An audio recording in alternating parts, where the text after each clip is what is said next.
There's a time for stories of their season apart, of deaths and births, of old friends and new loves.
Islands in the middle of the Atlantic between like Scotland and Iceland, and they've got 50,000 people. So when a pod of whales comes by and somebody spots them, this event that happens, that you could be in your corporate job in a room talking about Q4 sales, doing your report, pitching to your team, and then you could get a phone call, hey, the whales are here, let's go. Everybody, when the alarm goes off, if you gotta leave church, if you gotta leave work, you do it, it's understood. Yeah, go get the whales.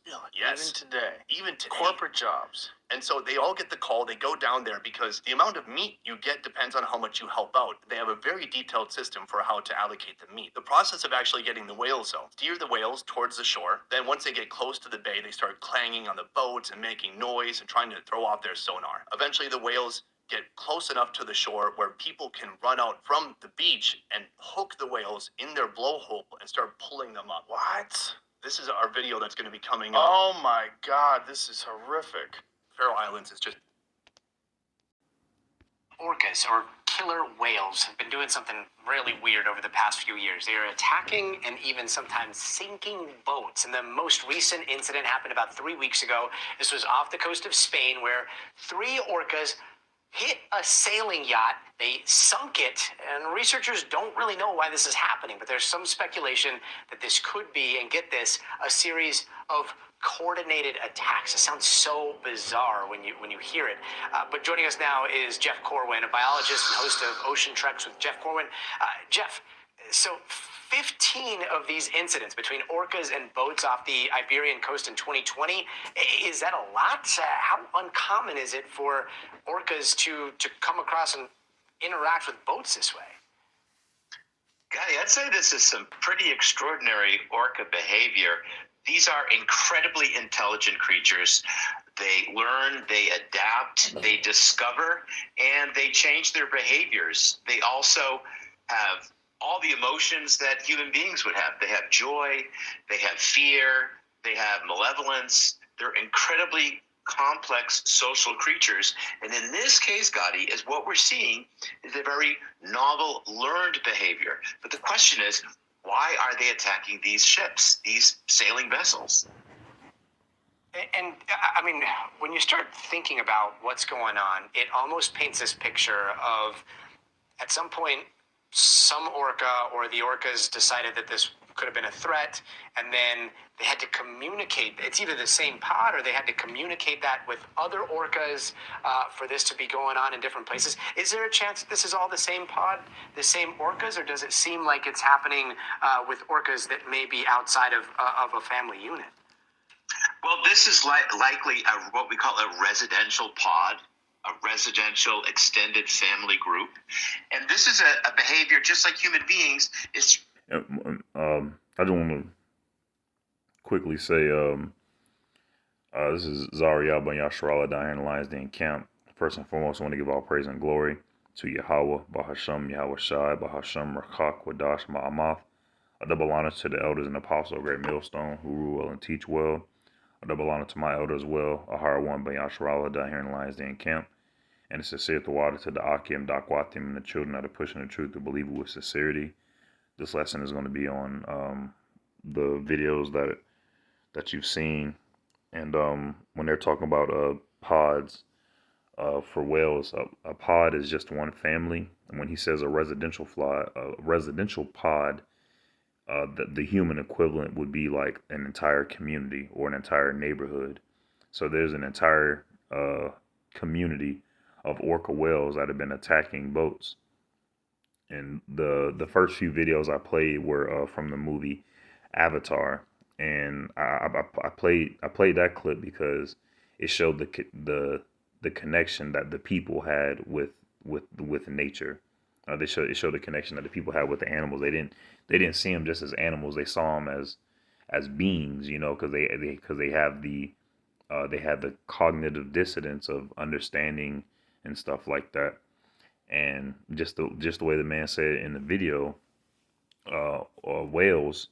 Not just orca whales, but whales and dolphins in general have that cognitive ability to understand, to love and express themselves and stuff like that. And rather than forging a connection with that, you know, they're just killing them and slaughtering them.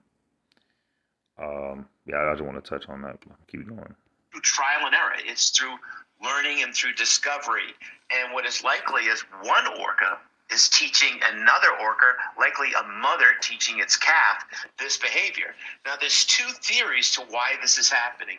One theory is that it's out of being rambunctiousness, playful behavior. Of course, they're very powerful and there can be devastating consequences to that playful behavior. But the other is that it's because of a traumatic event. There's one female orca in particular, and one theory is that maybe she was injured. She had this traumatic event, and now And what's crazy is he said is that they have the ability to learn and discover. So what makes you think that they haven't learned or discovered that humans have been killing, decimating a whole bunch of different species, a whole bunch of different orcas when they swim by this particular place, the place that I put up earlier in the video. Not only that place, but across the entire world. The Japanese are famously known for killing whales and stuff like that for their meat. You know, and then even in the scriptures say that they're unlawful, so there's no reason to kill them for meat. All right, it would be better just to form a bond with them or something like that. But I wanted to get a scripture real quick. This is Proverbs chapter 29, verse 1. It says, "He that being often reproved hardeneth his neck and shall suddenly be destroyed, and that." It's like, I'm going to read it one time. Proverbs chapter 29, verse 1. It says, "He that being often reproved hardeneth his neck shall suddenly be destroyed, and that without remedy." Khan, Esau and these heathens are going to suddenly be destroyed without remedy. All right, well, Esau is going to be utterly destroyed, and the heathen nations, they're going to have some form of living. But ultimately, Esau, he's going to be destroyed and without remedy, because he's leading the charge in this spirit of kill, kill, kill, and then oppress, murder, and all that stuff. You know.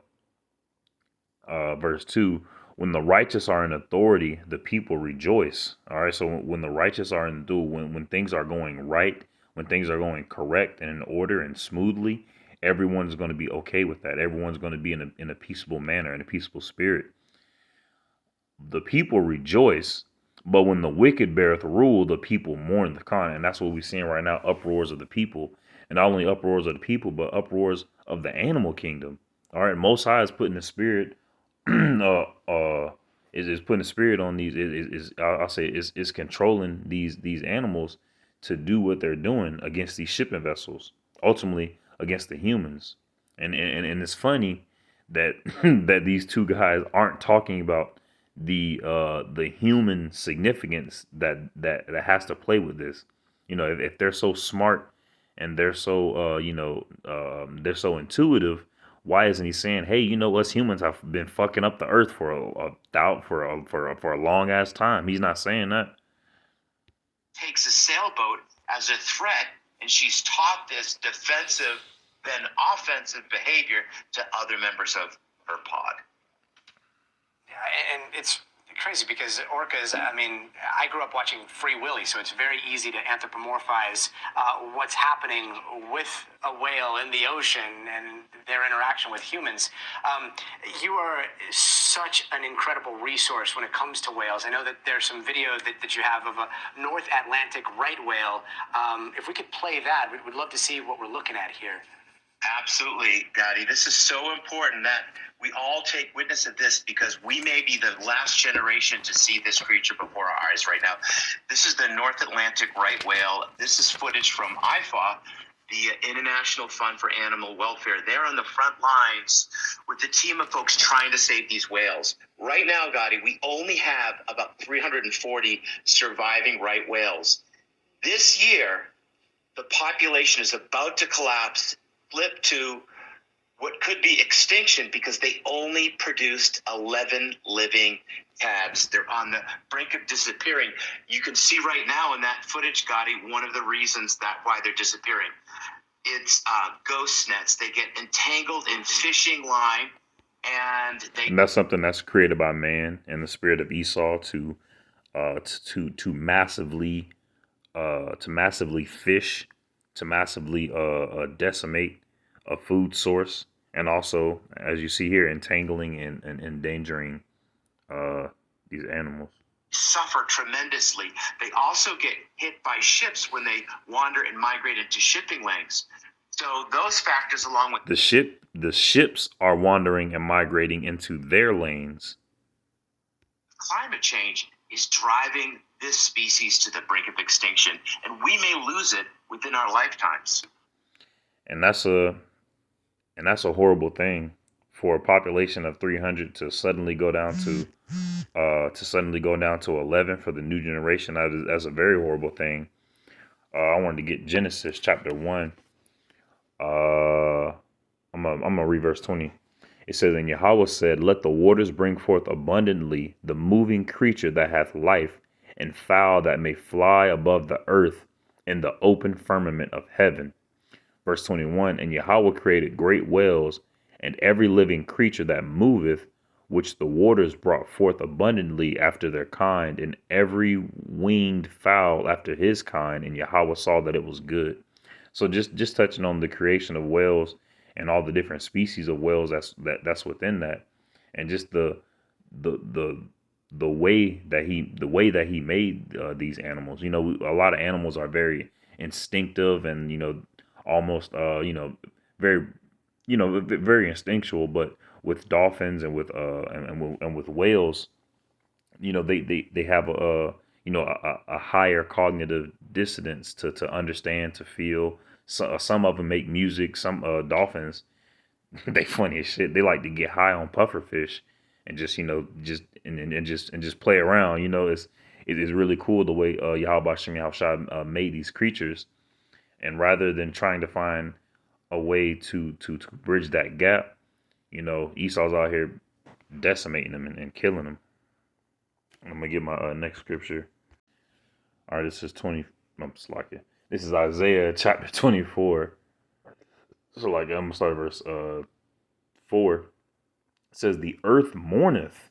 Or that's what's happening right now. The earth is mourning, all right, because the wicked are in rule. The earth mourneth and fadeth away. The world languish and fadeth away. The haughty people of the earth do languish. Verse 5. The earth also is defiled under the inhabitants thereof, and this world is inhabited. It's inhabited with the righteous and the wicked. But right now, the wicked are in rule. All right, and everybody's moving in the spirit of Esau. Everybody's moving in the spirit of overfishing, rather than going out there and fishing for either yourself or your household. They're going out there and fishing for entire countries and for ultimately for corporations and stuff like that. They're overdoing it. It's okay to fish. Give a man a fish, he'll eat for a day. Teach him how to fish, he'll eat forever. But they're overdoing it. Okay, they're making industries and businesses and corporations out of death.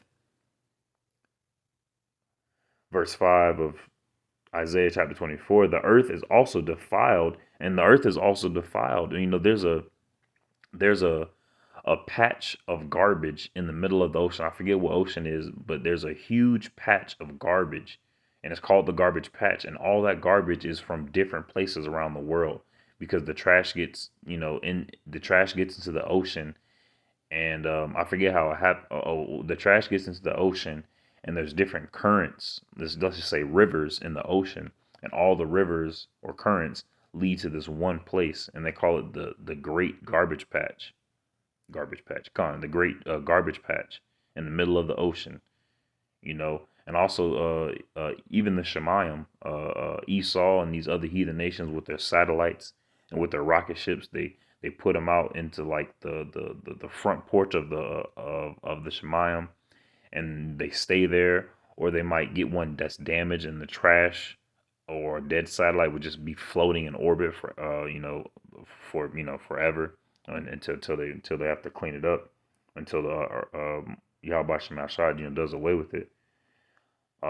Verse 5, it says, the earth is defiled under the inhabitants thereof, because they have transgressed the laws. Khan. Change the ordinances. It's like you change the ordinance, broken the everlasting covenant. Khan. All right, and that's ultimately talking about our people, but right now it goes for Esau, because of they're transgressing the laws of Yahweh Shem Yahshua. They're not going according to the laws of nature. They're going to their own lust, their own flesh. They want to eat fucking whale blubber, and they just want to eat abominable things. And they're transgressing the laws, and they're changing the ordinance rather than just fishing for yourself or fishing for your family. Or it'll be okay if somebody one of your neighbors, your family, one of your neighbors, they don't have the ability to fish for themselves. You might be able to fish for them, or the entire community comes and gives some fish to that community. Just truly being in that tribal spirit, helping yourself and then helping your immediate neighbors. They would rather just consume and consume and consume and consume, and broken the everlasting covenant. Khan. So, I'm going to go to verse 6. It says, therefore hath the curse devoured the earth, and they that dwell therein are desolate. Therefore the inhabitants of the earth are burned, and few men left. Khan. All right. They're just devouring this earth right now. All right. Esau is. And it's beautiful to see the Lord controlling these orcas to fight back. All right, because ultimately we're going to be doing that, but we have to wait for Yahweh Shem Yahweh Shai to rise to the prey, for Yahweh to send Yahweh Shai, and once he gives the order, then we're going to be on the same team as the orcas. So I pray and hope this lesson was edifying. Shalom.